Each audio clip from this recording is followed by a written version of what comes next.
Le 26 juillet 2025, le Conseil électoral de l'ECAM a rejeté ma candidature à l'élection présidentielle, régulièrement présentée par le Manidem. Le 28 juillet, j'ai déposé un recours contre cette décision infondée devant le Conseil constitutionnel.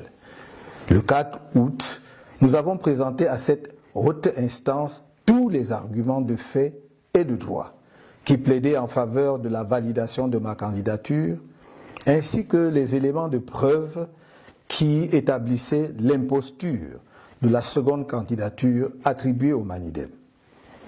Le 5 août, au terme de son délibéré, le Conseil constitutionnel a rejeté mon recours demandant la validation de ma candidature au motif qu'il est non fondé. La décision de m'écarter de l'élection présidentielle de 2025 a été prise de longue date par le régime RDPC. Ce régime n'a jamais supporté que nous ayons évité le gros piège politique des élections législatives et municipales de 2020 en choisissant le boycott. Le régime voulait détruire le MRC à travers ces élections et ne nous a jamais pardonné d'y avoir échappé.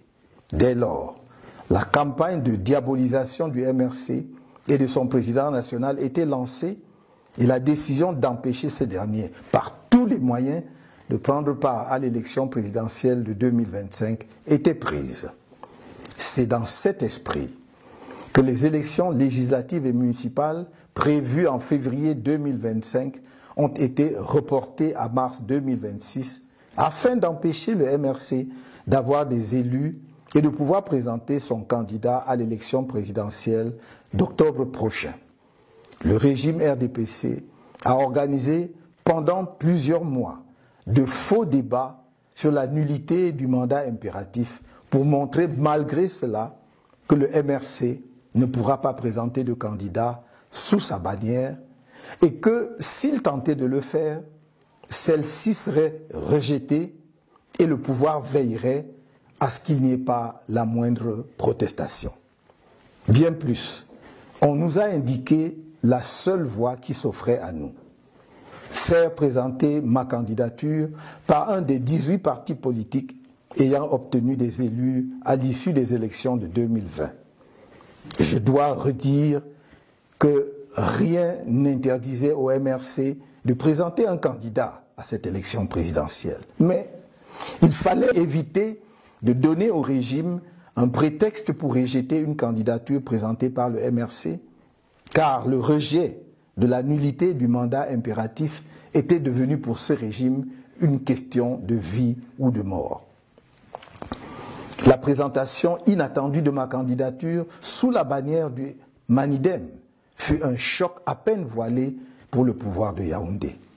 Pris de court, le régime en place s'est empressé de fabriquer un nouveau président de Manidem ainsi que son dossier de candidature pour créer artificiellement ce qu'on a appelé une pluralité d'investiture. Camerounaises, Camerounais, mes chers compatriotes, j'adresse mes remerciements chaleureux à tous ceux nombreux qui m'ont manifesté sans relâche leur soutien patriotique et démocratique durant cet épisode qui vient de se dénouer devant le Conseil constitutionnel le mardi 5 août 2025. Je remercie tout particulièrement l'honorable Jean-Michel Nitche, président national du FCC, coordonnateur de l'APC, ainsi que tous les membres de l'APC qui avaient décidé de porter ma candidature. Dans la même veine, je remercie le président national du Manidem, M.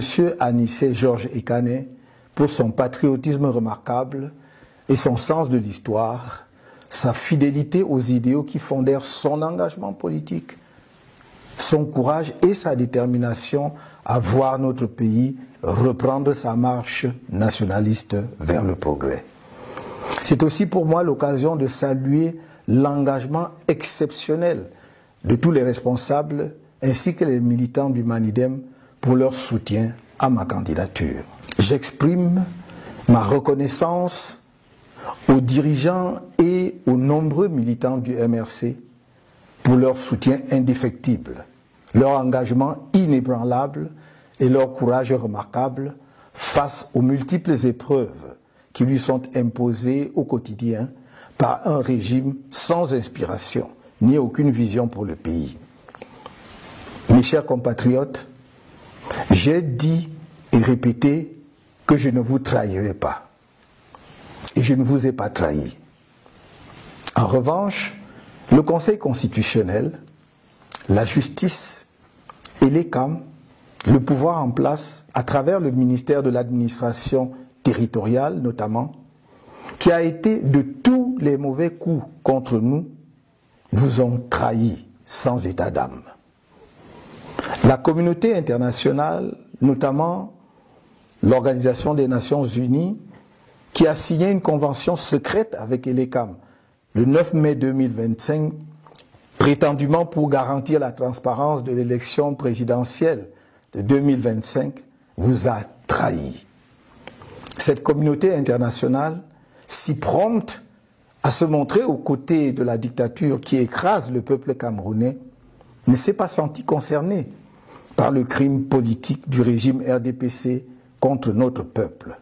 Bien au contraire, elle s'est assise sur les valeurs qu'elle dit promouvoir et qu'elle prétend défendre. Mes chers compatriotes, dans le cadre de la préparation de ma campagne à l'élection présidentielle d'octobre prochain, j'ai procédé le 30 janvier 2025 au lancement de la levée des fonds irrelatifs conformément à la législation en vigueur. Suite au rejet de ma candidature, j'informe l'opinion publique que les contributions pour ma campagne à la dite élection sont désormais closes. En dépit des dépenses déjà effectuées dans le cadre de cette campagne, j'informe qu'il sera procédé au remboursement des contributions reçues dans les comptes bancaires ouverts à cette occasion, ainsi que dans les différents comptes chez les opérateurs mobiles. Des mesures d'ordre pratique sont en train d'être prises à cet effet. Camerounaises, Camerounais, mes chers compatriotes, je suis debout et resterai à vos côtés. La lutte continue. Vive le Cameroun.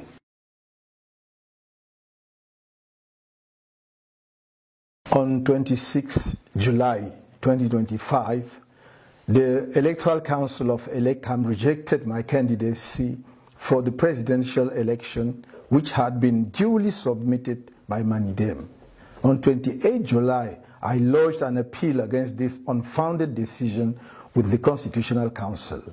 On 4th August, we presented this High Court with all the factual and legal arguments in favor of validating my candidacy, as well as the evidence establishing the imposture of the second candidacy attributed to MANIDEM. On 5th August, at the end of its deliberations, the Constitutional Council rejected my appeal for validation of my candidacy on the grounds that it was unfounded. The decision to exclude me from the 2025 presidential election was taken a long time ago by the CPDM regime. This regime never accepted the fact that we avoided the big political trap of the 2020 legislative and municipal elections by choosing the boycott. The regime wanted to destroy the CRM through these elections and never forgave us for escaping. From then on, the campaign to demonize the CRM and its national president was launched, and the decision was taken to prevent him by any means possible from taking part in the 2025 presidential election.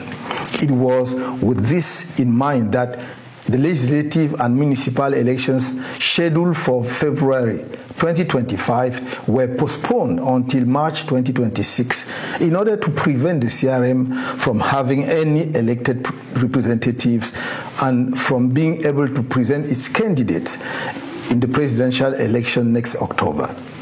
When it was discovered that the CRM had elected municipal representatives, the CPDM regime organized fake debates for several months on the nullity of the imperative mandate in order to show, in spite of this, that the CRM would not be able to present a candidate under its banner, and that if it tried to do so, it would be rejected and the authorities will ensure that there will be no protest whatsoever. What's more, we were told that the only option open to us was to have my candidacy put forward by one of the 18 political parties that has won seats in 2020 elections. I must repeat that nothing prevented the CRM from presenting a candidate for this presidential election, but we had to avoid giving the regime a pretext for rejecting a candidacy presented by the CRM, because rejecting the nullity of the imperative mandate had become a matter of life or death for this regime. The unexpected presentation of my candidacy under the Manidem banner came as a thinly veiled shock to those in power in Yaoundé. Taken by surprise, the regime in power rushed to create a new president of Manidem and his candidacy file to artificially create what was called a plurality of investiture. Cameroonians, my dear compatriots, I would like to extend my warmest thanks to the many people who have tirelessly shown me their patriotic and democratic support during this episode, which has just been resolved before the Constitutional Council on Tuesday, 5th August 2025. I would particularly like to thank the Honorable Jean-Michel Ninche, National Chairman of the FCC and the coordinator of the Political Alliance for Change, as well as the members of the Political Alliance for Change who decided to support my candidacy. In the same vein, I would like to thank the National President of Manidem, Mr. Anissé George Ikane, for his remarkable patriotism and sense of history, his loyalty to the ideals on which his political commitment was founded, his courage and determination to see our country resume its nationalist march towards progress. This is also an opportunity for me to salute the exceptional commitment of all the leaders and activists of Manidem for their support for my candidacy. I would like to express my gratitude to the leaders and many militants of the CRM for their unfailing support, their unwavering commitment, and their remarkable courage in the face of the many trials imposed on them on a daily basis by a regime that has no inspiration and no vision for the country. My dear compatriots, I have told you again and again, I will not betray you. And I have not betrayed you. On the other hand, the Constitutional Council, the judiciary, ELECAM, the powers that be, through the Ministry of Territorial Administration in particular, which has been involved in all the wrong moves against us, have betrayed you without a second thought. The international community, notably the UN, which signed a secret agreement with ELECAM on 9th May 2025, supposedly to guarantee the transparency of the 2025 presidential election, has betrayed you. This international community, so quick to stand by the dictatorship that is crushing the Cameroonian people, did not feel concerned by the CPDM regime's political crime against our people. On the contrary, it has sat on the values it claims to promote and defend. My dear compatriots, as part of the preparations for my campaign for the presidential election next October, on 30 January 2025, I launched the fundraising campaign in accordance with the legislation in vigor. Following the rejection of my candidacy, I would like to inform the public that contributions to my campaign for the forthcoming elections are now closed. Despite the expenses already incurred in connection with this campaign, I hereby inform you that the contributions received in the bank accounts open for this purpose and in the various accounts with mobile operators will be reimbursed. Practical measures are being taken to this regard. Cameroonians, my dear compatriot, I'm on my feet and will remain at your side. The struggle continues. Long live Cameroon.